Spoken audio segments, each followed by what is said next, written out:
নিরামিষ দিনে এমনি একটি সহজ রান্না খুব কম উপকরণ দিয়ে বানানো যায়, তোমরা কি জানো? এখানে আমি বাড়িতেই ছানাটা করে নিচ্ছি। তোমরা চাইলে বাজারের ছানাও ব্যবহার করতে পারো। এখানে আমি নিয়েছি কিছু আদা বাটা আর ধনেপাতা কুচি আর একটা লেবুর রস দিয়ে দুধটাকে কেটে নিচ্ছি। দুধটা কাটা হয়ে গেছে, এরপর আমি এটাকে ভালো করে ছেঁকে জলগুলো বের করে দেবো। জল বের করা হলে কিছুক্ষণ আমি এটা রেখেও দেবো, যাতে সম্পূর্ণ জলটা বেরিয়ে যায়। এরপর আমার ছানা হয়ে গেছে, যেমন কি দেখছো তোমরা। এখানে আমি 2 চামচ মতন কর্নফ্লাওয়ারও অ্যাড করছি, ছোট চামচের। এরপর আমি এখানে কিছু গোলমরিচ গুঁড়ো অ্যাড করেছি। তারপরে একটু আন্দাজ মতন একটু টেস্টের মতন চিনি আর নুন দিয়ে এটাকে ভালো করে মেখে নেব। এখানে কিছু আমি কাজু ও কিশমিশ নিয়েছি। এই কোফতা বল করার জন্য এর মধ্যে আমি একটা করে কাজু আর 2টো করে কিশমিশ দিয়ে এই বলগুলো করে নিয়েছি।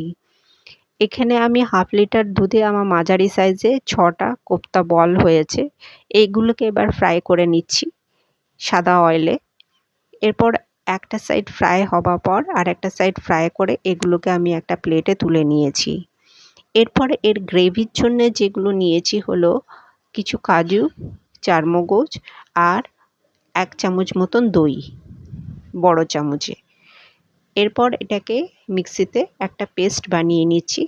পেস্টটা যেহেতু একটু ঘন হয়েছিল, তার জন্যে আমি যে ছানা কেটেছিলাম যে জলটা, সেই জলটা ফেলিনি, ওই জলটা দিয়ে এটাকে একটা লিকুইড ফর্ম করে নিয়েছি।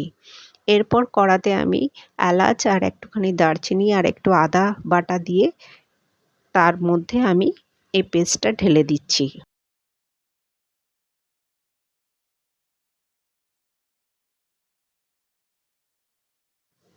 যতক্ষণ না সাইড দিয়ে অয়েল রিলিজ করছে ততক্ষণ আমি এটাকে কষে নিয়েছি। এরপর হলো এর মধ্যে ওই ছানার জলটা আবার অ্যাড করেছি।